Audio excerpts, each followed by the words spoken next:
I'm so glad that you decided to take this free course and welcome to this video series. The first key that I would like to give you for this weight loss journey is to make a realistic plan.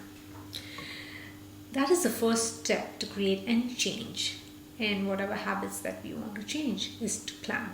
We need to plan. But a hard and fast plan never really works. It needs to be realistic. So why does it have to be realistic? What is this realistic planning and why does it have to be realistic? It's because rigid plans don't work. They didn't really work, and that's why you are here listening to the video, because you always try to plan in a very restricted way, very deprived way. That doesn't work. We need something that you can do for the rest of your life. We don't want to scare your brain, because that's what happens. The brain gets scared when you tell it you have to go run 10 kilometers. It never goes. It doesn't want to run even 1 kilometer. In fact, it refuses. It refuses to get out of the bed. It wants to stay in bed, cozy and comfortable. Yeah. So we don't want to scare your brain. That's why the planning has to be realistic. We want to make sure that it works for us. The brain works for us and not against us. Once you follow your realistic plan, brain gets happy, that I did what I planned, and gets happy as it achieved something that I planned. So brain remembers that and it wants more of that happy feeling. Thereby it creates motivation to do it again for the next 24 hours. So how do we do this realistic plan? We do it 24 hours in advance. Same time daily preferably. Keep it simple, as close to what you do right now. Okay? And it should be an 8 plus on a doable scale.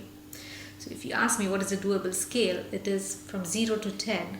0 is you will not do it for sure. And 10 is definitely I have been always doing it. So that's a doable scale.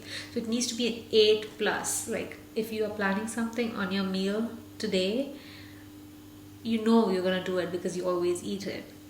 So if it feels anything less than 8, you need to reassess and add something more that that you will want in the moment. So be very considerate and kind to your future self.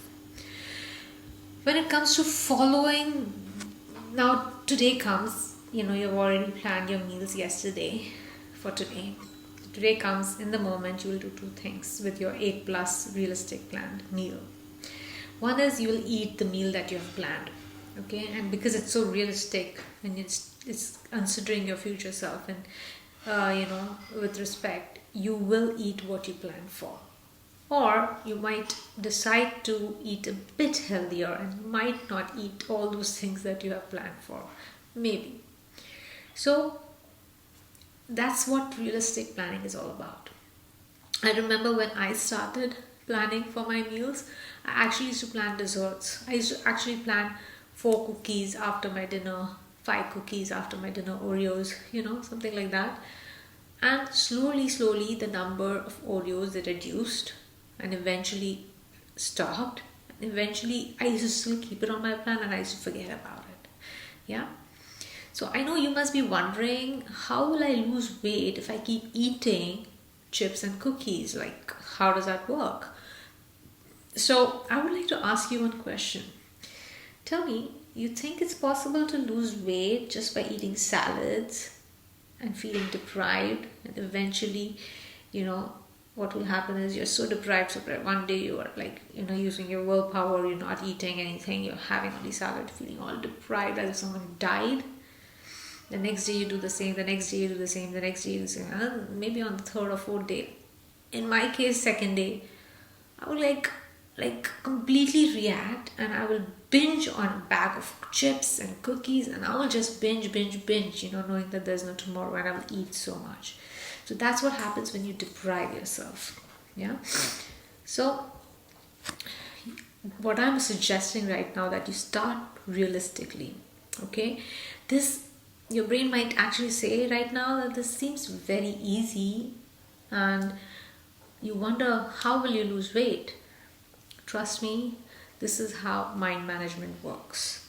You want to step into your prefrontal cortex, okay, to create the change. Because right now it's your animal brain which is in control and who goes impulsively and eats to feel better about itself. But you need to engage your prefrontal cortex, which is your parent brain, to produce the change or to create a new habit. And that starts with planning. So planning does that. It engages the prefrontal cortex. So once you plan, all your the primitive brain or the animal brain has to do is to follow the plan. It will try its level best to not follow, but if you keep it realistic, it gets fooled. Okay. So what I want from you and what I want for you is actually to break this mindset that dieting or weight loss has to be hard or punishing. You need to do this.